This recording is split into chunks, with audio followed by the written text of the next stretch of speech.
ways to go. Way to go. Reading rainbow. Reading rainbow. Hello, hello. Am I live yet? Let's share with the Discord. You're on the Discord. Going live.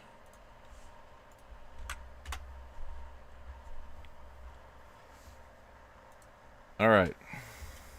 I'll turn off my fan because it's super loud.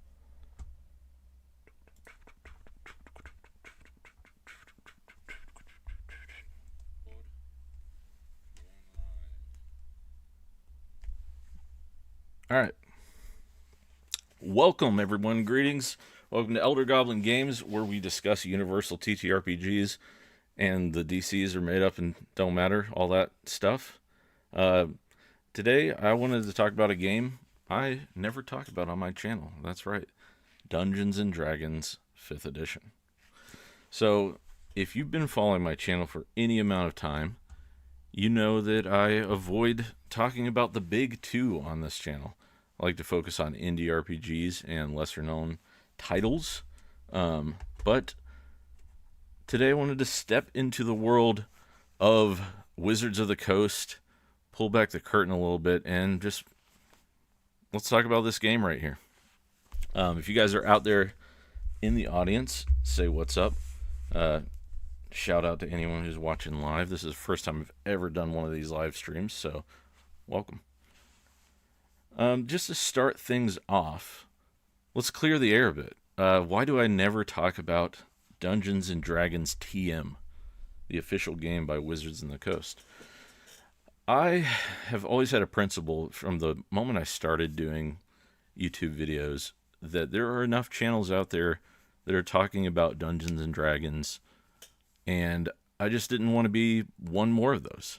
The hobby had kind of shifted from, or I should say rather, the dungeon tuber sphere has sort of shifted from, this place of advice and talking about what we loved about games to kind of like tearing games apart and just, talking about news and drama and things like that. And I was really missing something that really brought me to YouTube in the first place. All these channels that had sort of vanished. I talk about this in another video titled, why I became a dungeon tuber, I think. But yeah, I just wanted to bring up that, clear the air a bit and say, I actually think, upside down. I actually think D&D5e is an excellent game. I don't actually have many qualms with it. Maybe I've given the wrong impression by not ever talking about it, that I dislike this game in some way. But, I played D&D5e for like 7 or 8 years before I started to do my journey into different types of games. It was before I started to really get into some of the more indie RPGs and things like that. Yo, what's up? What's up, Peter Dracolich and Phil? What's going on? Yeah, and at the time, my players were having a great time. They weren't complaining about the system. They weren't really complaining about the game much. It was when we started to get into those higher levels, higher tiers of play, that there started to be a lot of rub for me as a game master. I hit this point where it really was becoming difficult to challenge my players in any meaningful way.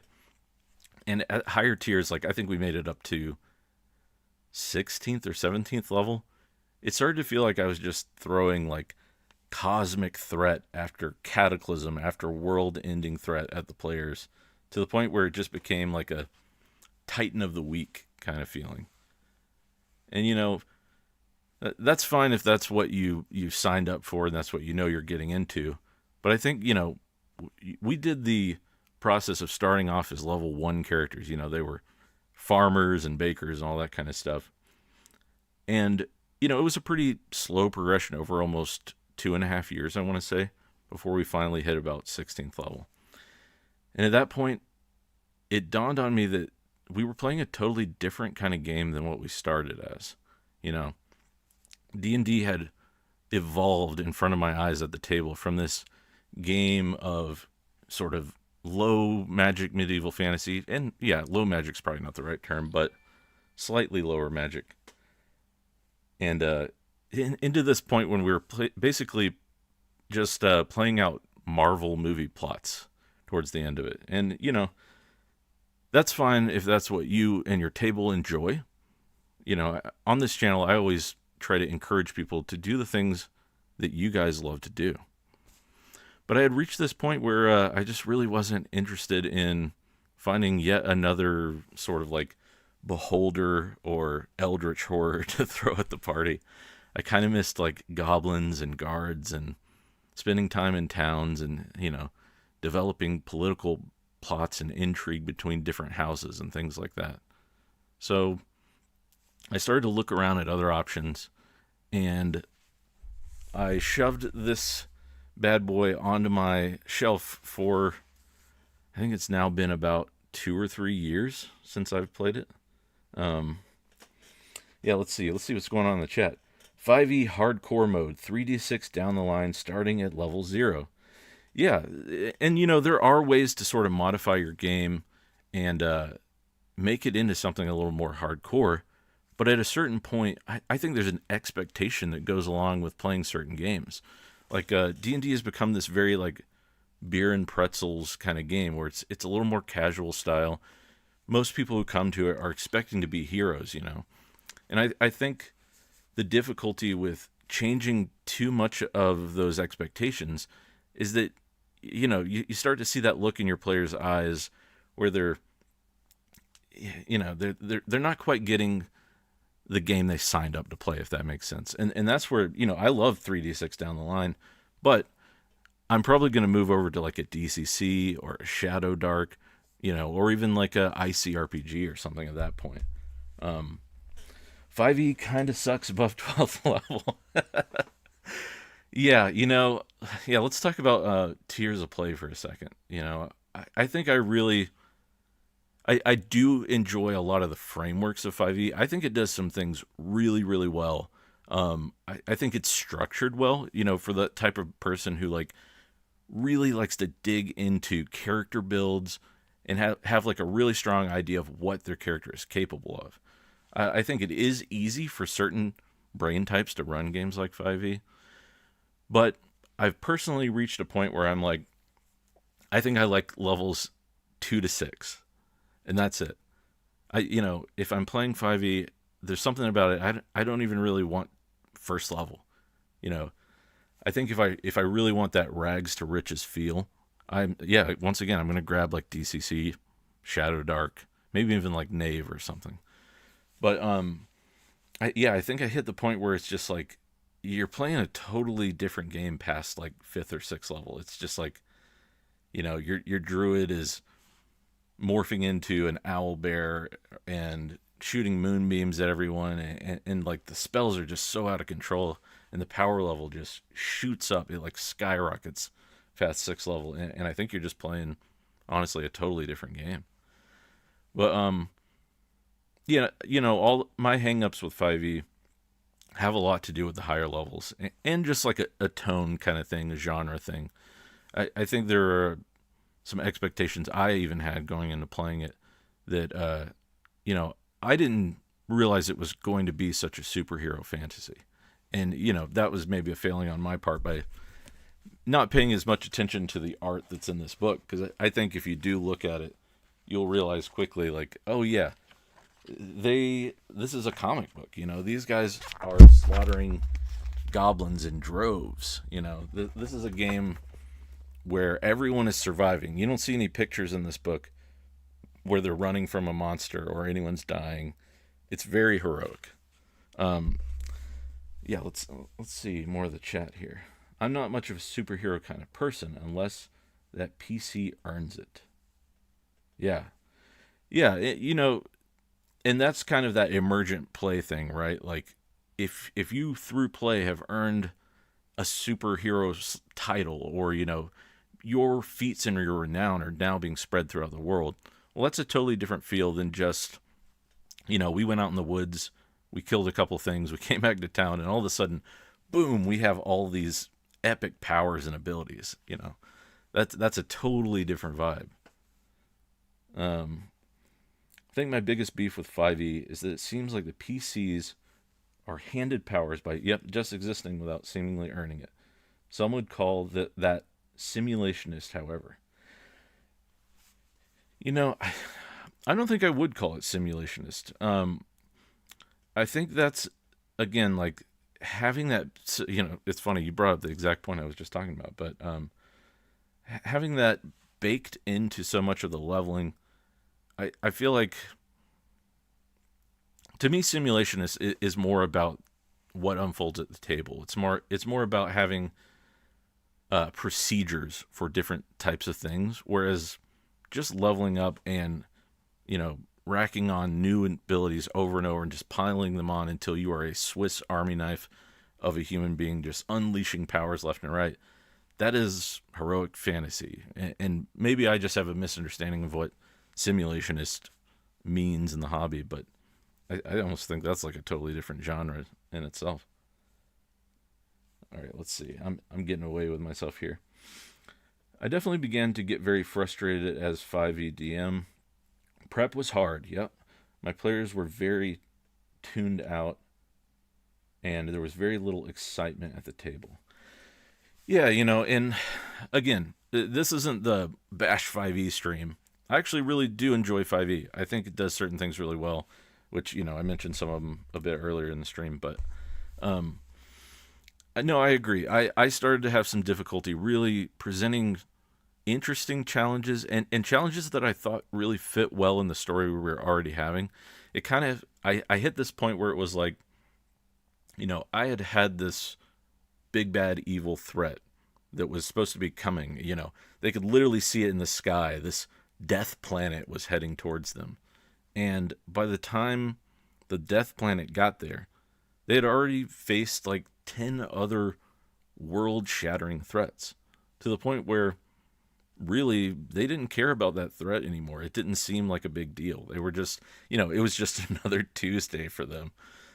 So yeah, I totally get that feeling of like, yes, at a certain point, it's like, what am I going to throw at them next? What does prep even look like anymore?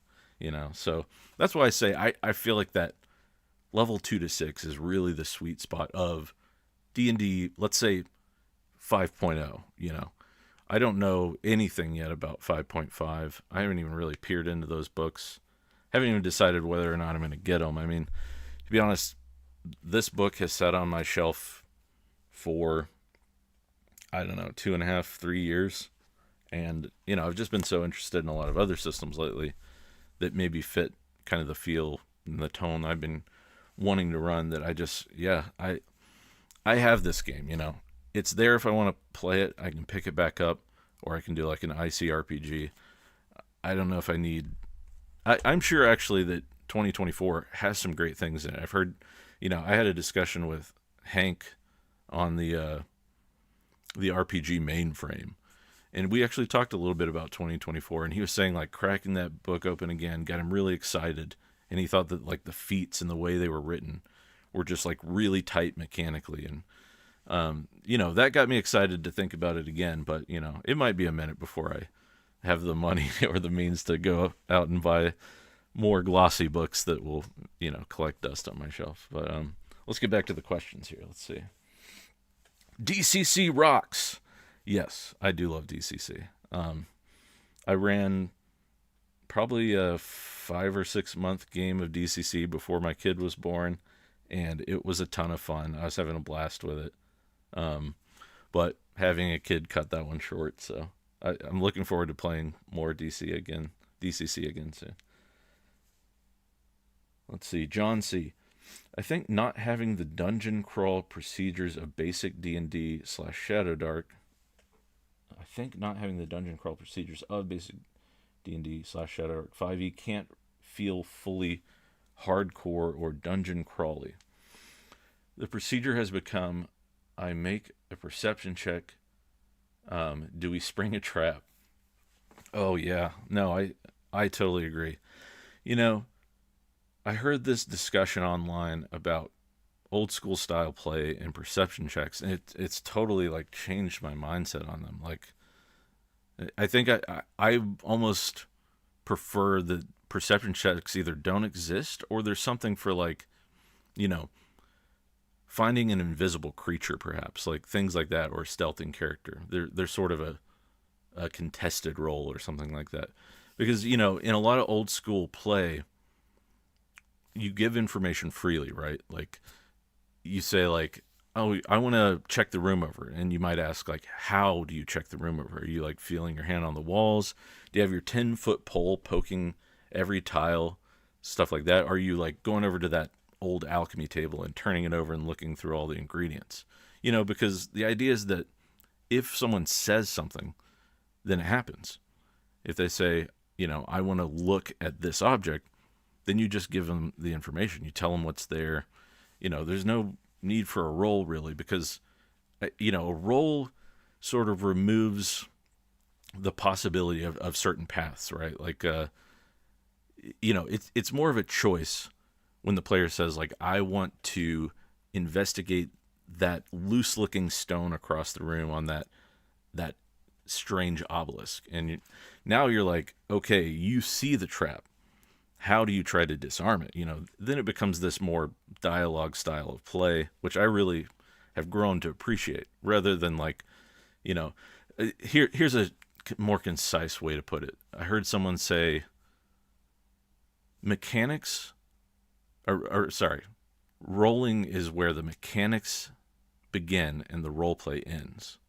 So role playing is everything that happens up until that point when you decide, okay, now you're either going to trigger something or you're not, and we're going to roll for it. So yeah, that was a really long-winded way to talk about that, but yeah, I've grown to really appreciate a lot of the old school mentalities as far as just like procedures and how you would go about exploring a dungeon and things like that. Okay, I'm letting the chat get way behind here. Let's see. Heritage 367. I actually enjoy superhero RPGs, but that's totally different fantasy. No, I agree. Like, you know, I've heard great things about the Marvel role-playing game, for instance. You know, if I know ahead of time I'm getting into a role-playing game that's going to be specifically superheroes, I'm going to plan accordingly. I'm going to write a character like someone from one of my favorite comics, you know. I think I do enjoy superhero fantasies maybe outside of the fantasy genre, but you know, to me those are so separate of games that, you know, they almost shouldn't even intersect in some ways. All right, I'm gonna keep going here. I'm getting way behind. By the way, if you want to see me do more of these like this, you know, like this stream, I might do some on the Patreon in the future. Although I don't know. I just kind of want to see how this goes and if people enjoy it and that sort of thing. All right, who do we have here? Pete Giant, 5e has an illusion of choice as with character builds. The optimum choices reveal themselves to become narrower and narrower. Yeah, no, I totally agree. You know, I was listening to a dungeon tuber the other day who was talking about, like, you know, you can either choose this list of 100 other level 3 spells, or you can do what you should do and pick Fireball, right? You know, it's one thing if you're like, I have an idea for my character and who they are, and I just really like, you know, Ray of Frost or something. I know that's a cantrip, so not really good comparison. But point being that there is an optimal sort of choice. And I think where the real issue arises is when you have players of different experience levels at your table, meaning like, you know, this guy's been playing D&D since first edition, and then you have someone who's brand new to the game here. Well, one of them is probably going to build an optimal character, and the other person might not know quite what they're doing yet. And so now you have the issue of trying to balance this party, or balance the encounters, if you want to call it that, so that this person feels challenged and this person over here doesn't feel left out.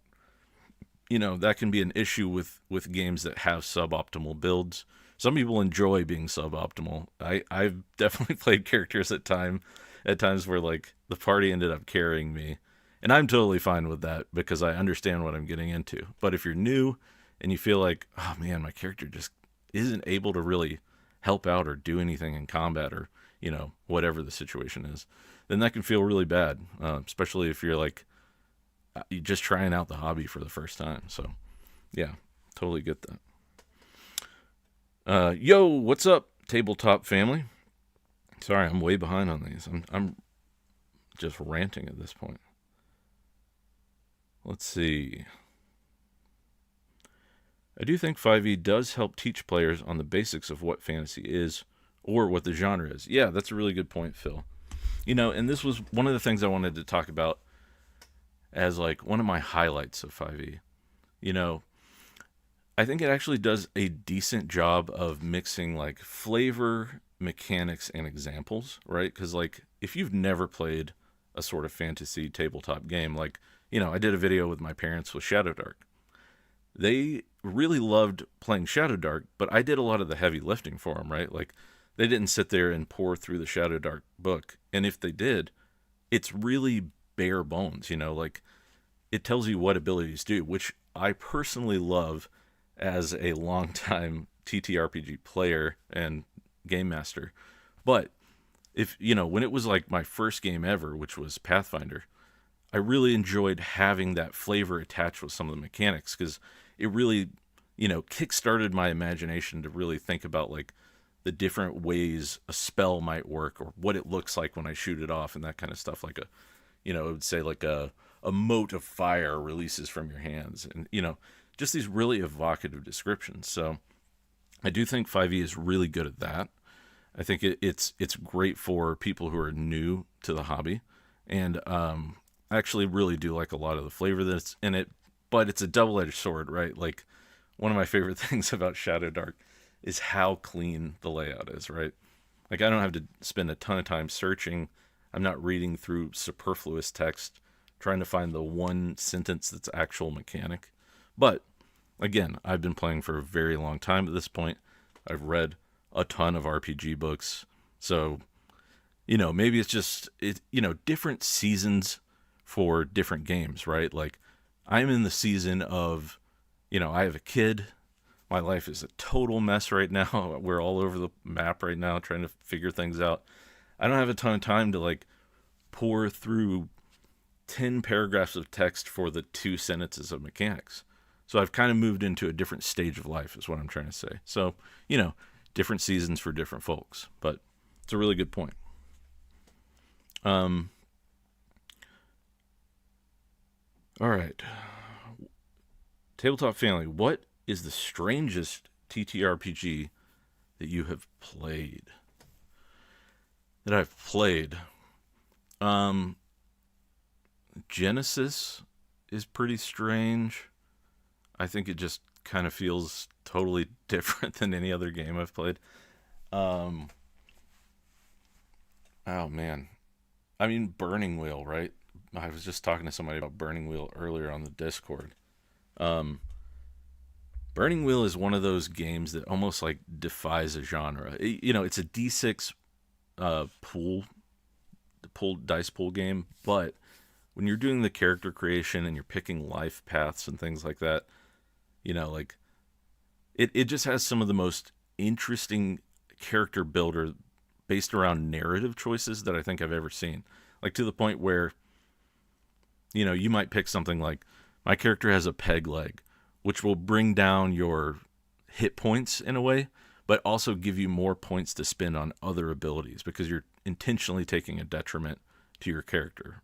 So there's just really interesting mechanics, and by the time you're done like crafting this character and choosing like maybe like relationships and connections, I forget what it's called, like circles, I think, that by the time you're done, you almost have like a Game of Thrones level story almost like written for you. So it's just that's a really different and interesting one. I kind of low-key love that game, and I've only got to play in one campaign of it, but it was awesome. Strange in what way? I think that was in reference to the last question. Strange as in most unlike other TTRPGs. Well, hopefully I answered that. All right. I got to catch my breath. I'm talking so fast. I can't get all the words out. This is why I don't do a lot of live streams, because in my own videos, I end up like talking so fast when I get excited about something that I'm like, oh yeah, I should breathe. So I'll stop and do that for a second while I read these. Third-party content made revisiting 5e worth it. The homebrew options to play the game how you want to play it are endless. Yeah, that is another great aspect of 5e, is like there's a lot of support for it. Even now when you know, Wizards of the Coast is sort of like moving on to 5.5, there's still so much stuff on like DM's Guild, so many fifth party books. I'm still waiting on, I like 2 years ago I kickstarted Obojima Tales from the Tall Grass or something. It's like this Studio Ghibli inspired 5e setting that just, oh man, the art was incredible. I love Studio Ghibli stuff. So yeah, just to your point, there's so much out there to play like in a way that you want to play it. So that is definitely a positive of 5e. Tabletop Family. What's up, Indent? Alice is Missing is a great, very unique TTRPG. I've heard good things. I've not read or played it. Wasn't 5e already pretty open to variant play options? Does 5e really need the extended choice of homebrew? Yeah, homebrew is kind of getting into its own thing. Like, if you mean homebrew by third-party content, that's almost a totally different subject. But yeah, there's almost too much support for 5e, right? Which is, again, why I rarely talk about it on this channel. I just think there are like so many other games. It's like, go support these games, write stuff for Cairn. That's what I want to see. More supplements for Cairn. That's such a cool game. Or, Into the Odd, which I think it's pretty loosely based on. But greetings, fellow goblins. What's up, Taka? How's it going?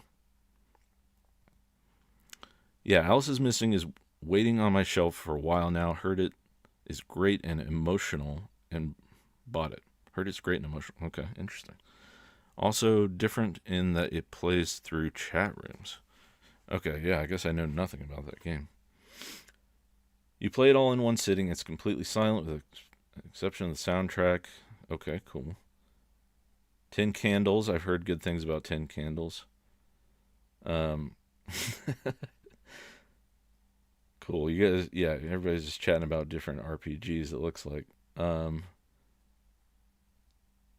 no one can talk. Huh. Okay, yeah. I guess I really don't know anything about this game. Interesting. I always end up making suboptimal 5e characters. This is Heritage. Because I want to try something different. But then I often ended up feeling so underpowered compared to everyone else in the party. Yeah, I guess that is the problem. Like, there's some games where it really doesn't matter all that much if you make suboptimal characters, and then there are games like this one, not to point any fingers, but I used to play a lot of Pathfinder Society. That's the organized play for Pathfinder First Edition, and one of my first ever characters was a ranger, and I built this ranger to shoot as many arrows as many times as possible during combat. I had this cool Legolas image in my head where I was like, I'm just going to be shooting orc after orc after orc, taking down as many people as I can. Well, I got up to about 7th or 8th level, and the game has this thing called DR, which I think stands for damage resistance.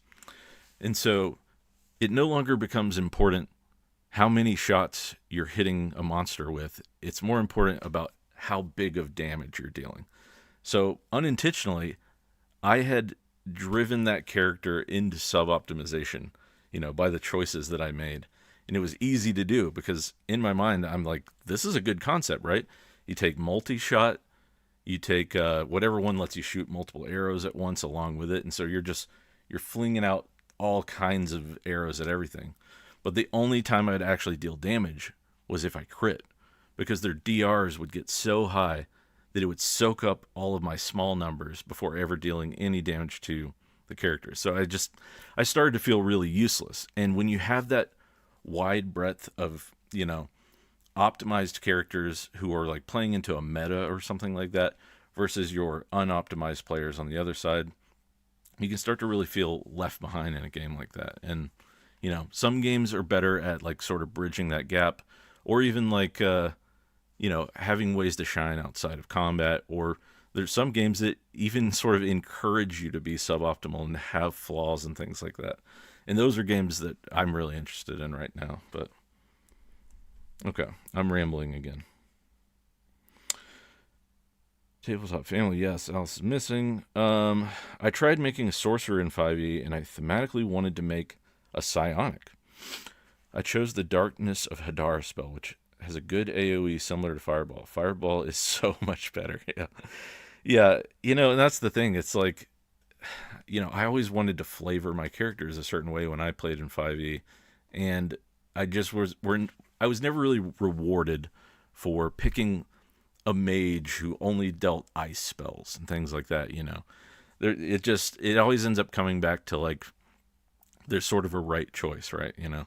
And you can maybe you find a good group where everyone's sort of on the same the same playbook, and we're all just deciding together that like none of us are going to build these super optimal characters. But I find that it's really rare to find a group where everyone enjoys the same type of play. So it just gets hard at a certain point. That's why I say like levels 2 to 6-ish are really good in 5e, and then anything beyond that, it starts to become more of an issue. But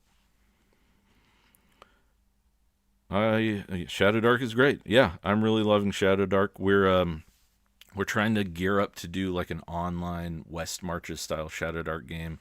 Had a sort of short meeting with some of the other GMs last night, and super stoked to see what comes of that. Look out for it on the Discord or the Patreon if you're interested in that stuff. I wish my regular group loved Shadow Dark as much as I do. They still prefer PF1E for its crunchiness.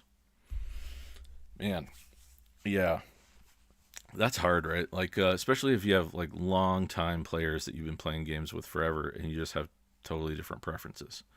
Like one of my regular players, let's call him Chudley, because that was one of his characters, Chudley Bunderthick. Chud, he likes very optimal characters. I'll just put it that way. And Pathfinder is one of his favorite games. And I just kind of got to the point where I was more interested in telling stories that were outside of combat scenarios. I still really like dungeon crawls and things like that, but I don't even think dungeon crawls are really that much about combat. In fact, if you're playing more old school style games, you kind of want to avoid as many combats as possible, right? So it's hard to figure out like a middle ground, which, that's why I keep throwing out Crown and Skull to everyone on the channel, because I think that game does a really good job of bridging that like crunchiness of character expression through mechanics with like an old school style feel. I think it's got like bits of both and will satisfy sort of both sides of that spectrum. But that is a topic for another time. All right. I'm way lost in this. Too late. The party as usual. Howdy, Egg. What's up, Swords and Stones? By the way, signed up on your Patreon. Not a big bunch of monies, but well, thank you. I appreciate that. 5e was the current when I came back to the hobby in 2020. Kind of was too pastel for me, so I decided to be a bonehead and wrote my own. I'm right there with you. I'm still trying to write my own role-playing game. Yeah, life events have definitely pushed that way back to the back burner, but there's no perfect game out there that's going to satisfy everyone. You kind of find the best middle ground, if you will, and if it means writing it yourself, then awesome. If that works. Do female dwarves have beards? If you want them to. I don't know if that's your thing, if that's your world setting. Taka says yes, so we'll go with that. Yes. Games with high crunch tend almost always to have power creep as you progress through levels. That fact, paired with a major, almost singular focus on combat encounters or violent solutions, yeah. No, I agree. Games like crunch, yeah. And that's kind of, if I do have like a major sort of beef with 5e, it's that the game was just out for 10 years. Like at that point, there's so many supplements and things like that. There's so much power creep, even official power creep, right? Not even counting all the third party stuff. That at the end of it, I had a player who was like a turtle monk who could run up walls. I mean, this stuff is all pretty early on too in 5e, but he's just blocking every projectile that comes at him, and shrinking into a shell for like 26 AC or something, and then dealing out like punch after punch after punch with flurry blows, stunning huge monsters with multiple hits. And just at a certain point you're like, oh yeah, well, a second beholder floats into the room, and then it gets to the point where you're like, you're trying so hard to challenge those optimizer players that you really have to like change your whole playbook, right? Like it's not even the session you set out to do, so yeah, I totally agree. No other statement is acceptable. Oh, is that about the dwarf beards? Okay, cool. The very least, they should have sexy side parts. I'm not even going to touch that one. Loved the video about running for your family. Thank you, Above the Table. Yeah, that was awesome. Man, I'm still like just glowing from that experience. It's not something that I ever even envisioned would happen in my life. Like I say in that video, my parents are really conservative. We all went through the satanic panic in my town. We were in the late throes of it because this was the 90s. But I just never thought I'd get to play D&D or even Shadow Dark with a lot of my family members, which it was a blast. They had a really good time playing Waking of Willoughby Hall. If you haven't seen that video, go check it out. And I had a blast running for them. We had nothing else going on. I was like, hey, let's play this game that I really love. If you guys don't like it, we don't even have to finish it. But they were having enough fun that they came back for a second night. So it was awesome. I'm going to have those fond memories of at least that adventure forever. And hopefully we'll get to run some more before too long. But we'll see. Problems. Then you get so overly focused on making super heroic builds and discussing rules instead of focusing on narrative exploration and other fun aspects of TTRPGs. And you more rarely remember awesome moments of story. Instead, lasting moments are when you dealt that much damage or killed some BBEG, etc. Yeah. Yeah, everybody always says there are 3 pillars to TTRPGs, and some games it's like you got this one pillar of combat and these other 2 tiny pillars somewhere in the back. It's more like a tricycle with the big wheel in the front, right? Like, combat is pulling the rest of the vehicle along, and it's like, yeah, if we get to it, we'll explore and maybe even have some social encounters and stuff. But no, you're totally right. Oh man, I was gonna say something. I just slipped my mind. Yeah, it's funny because like combat is like rarely the interesting thing about role playing games to me, right? Like there was a couple of moments in my last D&D campaign that I ran where I remember like just the implications of the things that were going on in the world and the choices, the sort of moral quandaries that the party was having to make. I can remember literally just sitting back behind my DM screen, listening to these guys argue about all the things that they learned about the lore of the world and like the gods and everything that was happening in the history of this world. And they're literally in character, full on trying to decide as a party what to do. And I'm just watching them. I'm like, this is peak role playing games right here. Like I'm not even doing anything. I'm not rolling dice. I'm just listening to them, like just so immersed in the world and the setting, and just trying to make choices as their characters. That like nobody was worried about plus ones or what weapon they chose for their character and things like that. It was an awesome moment, and that's the kind of stuff I always end up remembering later. It was like when you guys had to decide whether or not to help the arcane consortium take over magic in the world and things like that, or just the story sort of elements that developed at the table because of their actions and their choices. All right, I'm talking a lot and not reading a lot. Taka gets it. Bearded dwarven women. What is happening? Hey, what's up, Ginger Whiskered? Hey, that's my buddy. He just put out a video yesterday, and I do a little voice cameo on it, so go check out his channel. Hello, all. Hey, Elder Goblin. Hope you and the family are doing well. What's up, Mandatory Fun Time LLC? That's quite the name. Family's doing good. I'm actually back at our apartment right now, shooting for only the second time since everything's gone down back at home. We still don't have potable water here. I think the last update I got from the city was at best 3 or 4 weeks out from potable water because they had to sweep the reservoir and get all the sediment out of it and then test the water to make sure it's good. But we're good. Unfortunately, Asheville is still just completely decimated, especially the area right around our apartments. But we're making the best of it. Taking showers at, my in-laws have an Airbnb just outside of town. So, but thank you for asking. Appreciate it. Hello. It has made me consider trying to do the same for my family to bridge the gap of communication, seeing as we do not have the best relationship underneath the surface. Also very conservative family. Yeah, if you can do it, it goes a really long way to have a shared language, right? Now I can talk to my parents about my channel, about TTRPGs, about all of these things that I spend all this time doing. When before really they had no frame of reference for what it was. So I would say if you can find a way to do it, absolutely try. Maybe try to meet them in the middle somewhere. Like my mother-in-law mentions. Oh, hold on, I'm getting a text.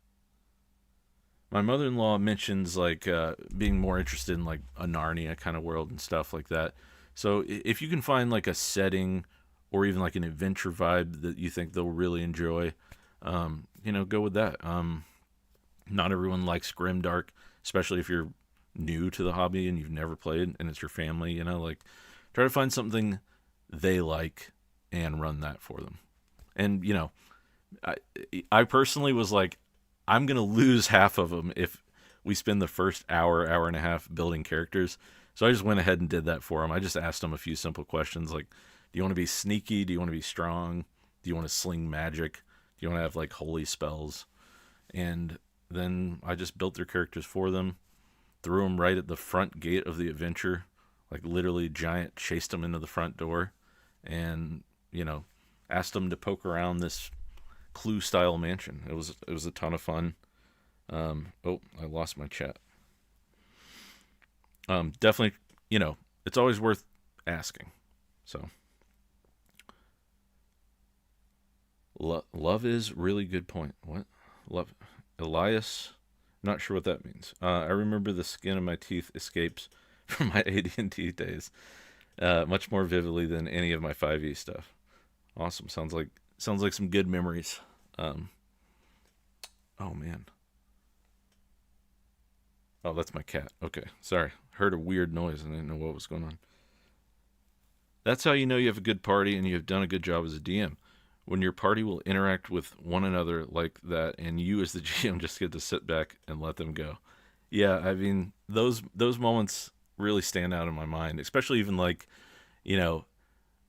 I won't go into full detail because, nobody wants to hear just my endless stories about my party. But there was a situation with a beholder and a bomb, and they had to make a choice between stopping this beholder and stopping an entire colony of mind flayers. And there was a lot on the line, let's just say.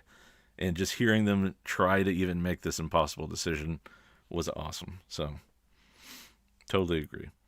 Keep them rolling, geekdom. Gotta go pretend I'm working again. All right. Have a good day, Swords and Stones. All right. How long have we been going for at this point? Let's see. It's almost 1:45. Probably another 5 or 10 minutes, and then I'm going to sign off of here. But this is awesome. Thanks, everyone, for showing up. Swords and stones, good luck. Godspeed. Most vivid 5e memory is the time we had a Christmas session. The PCs gave each other gifts, and we had an icy snowball fight. Good times. In character, I'm assuming. Hello! Run any index card RPG? Thoughts? I actually have not. I've played in a game of index card RPG. I haven't run it myself yet, but I had a blast playing in it, and I have read that entire book cover to cover. It is a better DMG than really any other Dungeon Master Guide, Game Master Guide I think I've read out there. There are just some really awesome takes and ideas. That and the Sly Flourish, Lazy Dungeon Master. Those two have really shaped me as a game master. Two of the best reads out there, especially if you're struggling with prep and things like that. ICRPG is awesome. Not to alarm you, but when an elder goblin hears strange noises, it could be approaching adventurers. Yeah. Yep. That's why I did a quick turn, but it was just my cat Reshi. He's mad because I think he missed out on his food. All right, so before we wrap up the stream here, let's see. I talked about a lot of the things I was going to go over. I'll just talk about some games that I am excited about right now. I talked a bit about these two beefy boys, these two chonky books. But lately, Shadow Dark has really captured my interest as this merging of some old school and new school ideas. I think it's it appeals to a broader audience in a way that I'm interested in running for. Obviously Crown and Skull, I'm a huge fan of. If you haven't seen that Bob World Builder video that just came out today, go check that out. I also have a video on it where I talk a bit about it. Into the Odd or Mothership, those are both games I really want to run soon. I just picked up Mothership from, a local comic store. And then just new stuff that's happening with the channel. Obviously, the Runehammer, what is it called? The RPG Mainframe. That just came out today. I'm on, I think, 2 episodes of that, and then I might get thrown back into the rotation. Hank is, I love Hank. He's all over the map though, man. He's got a lot of stuff going on. So we'll see. I'm hopefully get to be on there a few more times, but, I'm trying to get that Shadow Dark West Marches game off the ground. Oh, January. If you are a dungeon tuber out there and you want to get involved into January, please contact me. I have info in my channel description. Let me know if you want to collaborate in any way or talk about January or if you have ideas for it. I might do more of these live Q&As. I'm having a lot of fun. Hopefully you guys are out there. And tell me in the comments topics you might want to hear from me in the future. I just thought this would be a fun one because I've literally never talked about 5e on this channel. I think maybe one time ever even mentioning it. So, but yeah, I think that's going to be it for today. I have to go do a small work shift today, so I'm going to end things there. Thanks everyone for joining. Thanks for watching. Subscribe, all that kind of stuff. Check out our Discord. We're having a lot of fun on there, having some great conversations, getting to know some of you guys better. I see a lot of you in the chat here today, which is awesome. Thanks everybody for joining. Thanks Jorfdan for showing up. Love your stuff. And I'm going to end things there. So goodbye, everybody. As always, make mistakes, choose chaos.